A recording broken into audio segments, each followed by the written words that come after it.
쿠팡이 선수를 쳤고 CJ가 응수했습니다. 스포츠 중계권 얘기입니다. 쿠팡이 국내외 축구 경기로 존재감을 키우자 CJ는 한국 최고 인기 스포츠죠. 프로야구 유무선 중계권을 손에 쥘 준비를 하고 있습니다. 이제까지 무료로 봤던 국내 프로야구를 유료 플랫폼인 티빙을 통해 봐야 할 수도 있는 겁니다. OTT들은 왜 앞다퉈 스포츠 중계권을 가지려 하는 걸까요? 스포츠 중계 유료화가 팬들에겐 그저 안 좋은 소식일까요?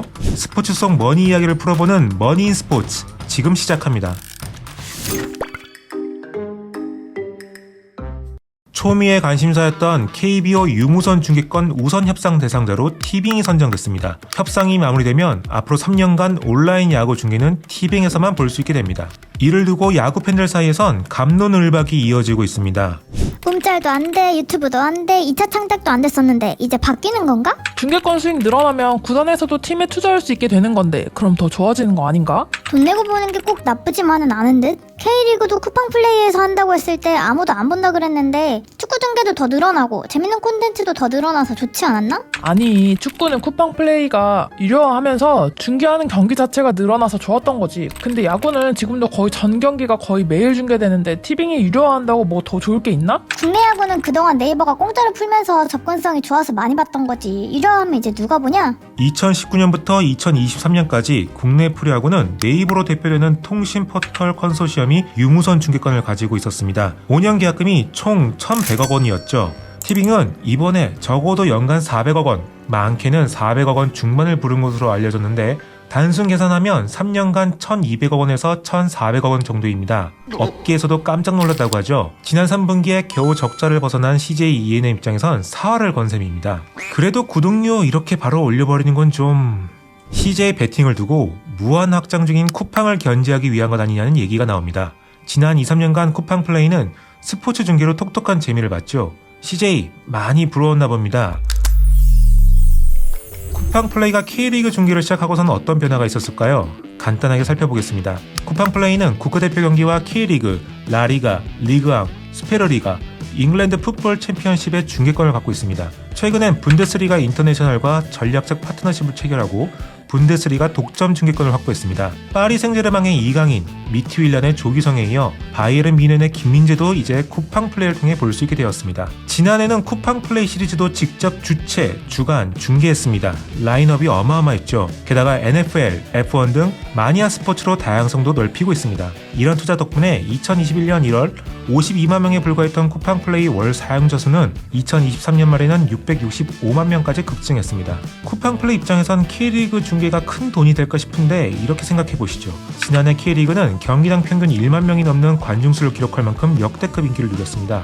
카타르 월드컵 16강 열기와 더불어 젊은 세대를 겨냥한 각 구단과 연맹의 적극적인 홍보, 그리고 경기력 상향 평준화까지 맞물렸죠. 여기에 동해안 더비, 현대가 더비, 수원 삼성 강등 같은 수많은 스토리가 쌓이면서 콘텐츠로 만들 것들이 많아졌습니다. 거기에 발맞춰 쿠팡 플레이도 K리그 중계를 단순히 축구 경기 중계에 그치지 않고 한편의 스포츠 쇼로 만들어 시청자들과 팬들의 욕구를 충족시켜줬죠. 쿠팡 플레이 입장에선 투자 대비 기대 이상의 효과를 봤다고 할 수 있습니다.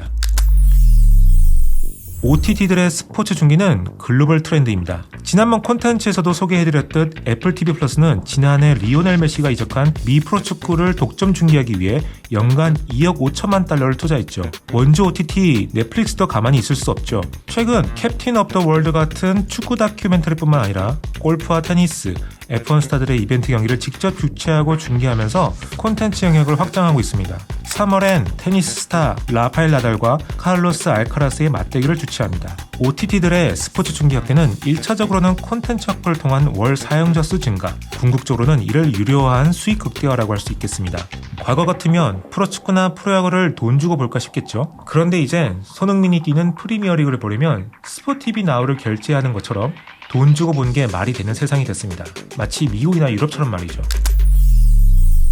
스포츠 중계 유료화, 사실 팬들에겐 영 안 좋은 소식만은 아닐 수 있겠습니다. 스포츠가 돈이 되는 세상이 되면 단순 중계를 넘어 더 다양한 콘텐츠가 제작될 토대가 마련되기 때문입니다. 넷플릭스에선 F1 경기 비하인드를 소재로 본능의 질주 같은 콘텐츠를 내놓았는데 실제 경기보다 더 큰 인기몰이를 냈죠. 얻는 게 있으면 잃는 게 있는 법, 결국 돈 내고 볼 거냐입니다.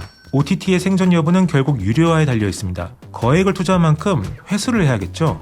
땅 파서 장사하는 건 아니니까요. 어떤 방식으로든 유료화는 불가피해 보입니다. 프로야구의 경우 그동안 포털 사이트를 통해 언제 어디서든 야구를 즐길 수 있었습니다. 생방송뿐만 아니라 여러가지 하이라이트 클립까지 말이죠. 적어도 지난해까지 그랬는데 이젠 모르겠네요.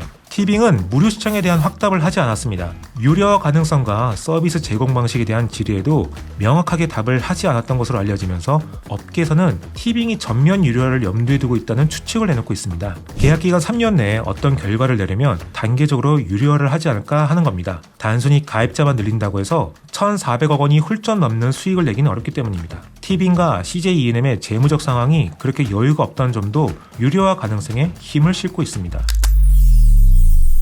논란은 이제 시작입니다. 물을 사먹은 게 말이 되냐 했던 것처럼 스포츠도 돈 주고 보는 게 당연한 시대가 오긴 오겠죠. 그만큼 초기에는 반발이 만만치 않을 겁니다. 물론 아직 확정되지는 않았지만 구단들은 유료화에 갈팡질팡하는 팬들을 잡아두기 위해 매력적인 영업수단을 고심해야겠습니다. 티빙의 행보에 따라 쿠팡 플레이도 함께 유료화에 뛰어들 수 있겠지만 상대적으로 곳간이 든든한 쿠팡이 아무래도 여유가 있겠죠. 그래도 뭔가 아쉬운 마음이 남습니다. 누구나 평등하게 시청하며 결과에 대해 이런저런 얘기를 나누던 시절이 있었는데 이젠 시청자의 계층화가 불가피한 세상이 돼가고 있다는 게 말이죠. 하지만 이 역시도 시대의 흐름이라고 할 수밖에 없겠네요. 지금까지 스튜디오 과졸이었습니다.